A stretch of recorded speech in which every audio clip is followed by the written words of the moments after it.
So, okay, we want to now get to know you a little bit. This is my favorite part of every episode. So tell us about Laura Meyer. Where did you grow up? And share with us your early life experiences. Yes, so I'm originally from Michigan. You mentioned earlier how I joke that I've been in retail since I could walk and talk, and that is because I grew up working in my dad's hardware store. I was the bag girl, the cashier, the paint department. I did it all. Although surprisingly, I'm not as handy as I would hope. uh, but I think working or growing up in a family that was very retail centric, that was very work hard, was a big part of our culture. It really instilled a grit in me that you can't learn in school, right? And that's something I really hope to pass along to my two daughters, that you can be the brightest person in the room, but if you don't have the drive to do it, you aren't going to be a top performer. You listen to many successful people. My husband and I listened to a podcast where Jay Leno spoke about how he claims that he was the hardest working comedian and how he would see his competition at Lakers games and he was at home writing jokes for his show the next night.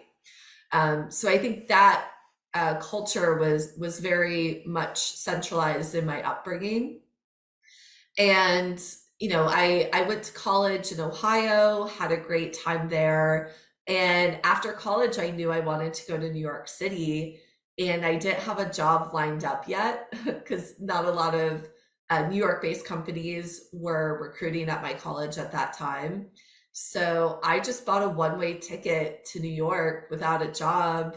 I knew maybe two people in the city because I just knew and was determined to be in the city of opportunity.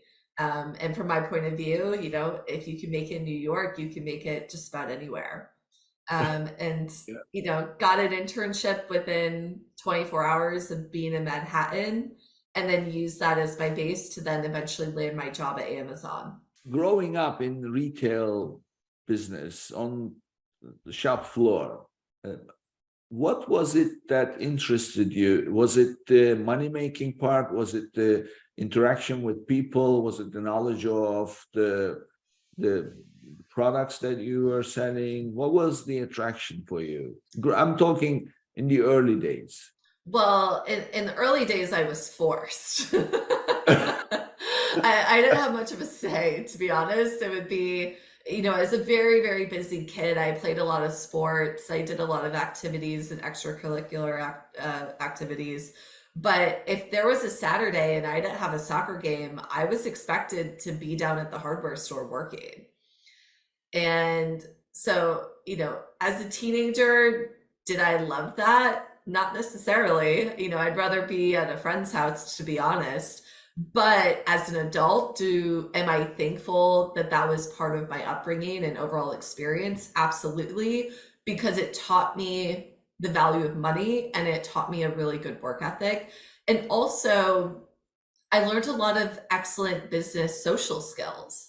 That's something that really does concern me about the younger generation, is because they're so glued to their phones. There are certain social skills that they're not learning, where, I was a 12-year-old, a 13-year-old having to converse with adults and showing them where the plumbing department was, or running them up at the cash register.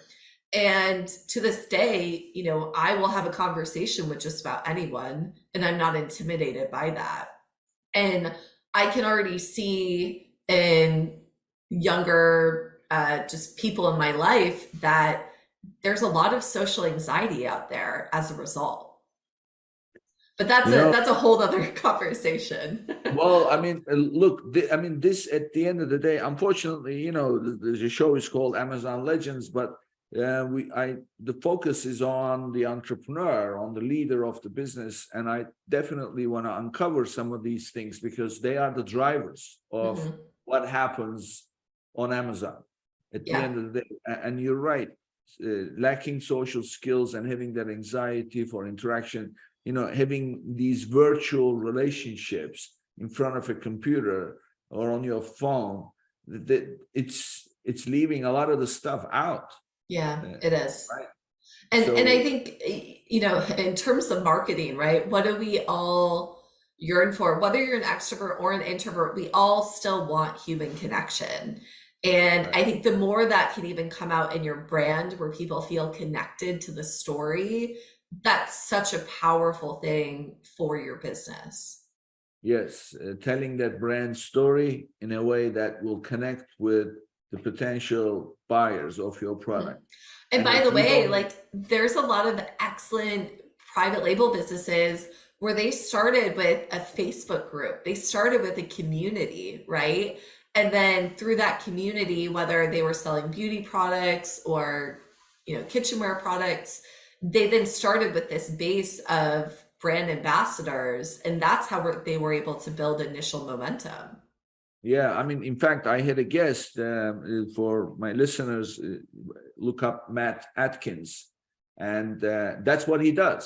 Mhm. He drives his business all from groups, Facebook groups, but these are not like, oh, go register with 300 groups. That's not it. So he Yeah. focuses on a handful of them that he's heavily invested in, and but not just him. All the members of that group, they support each other. So when there's a new product coming out, so he calls it influencer marketing, but it really is not. It's community Yeah. based support. That's what it is.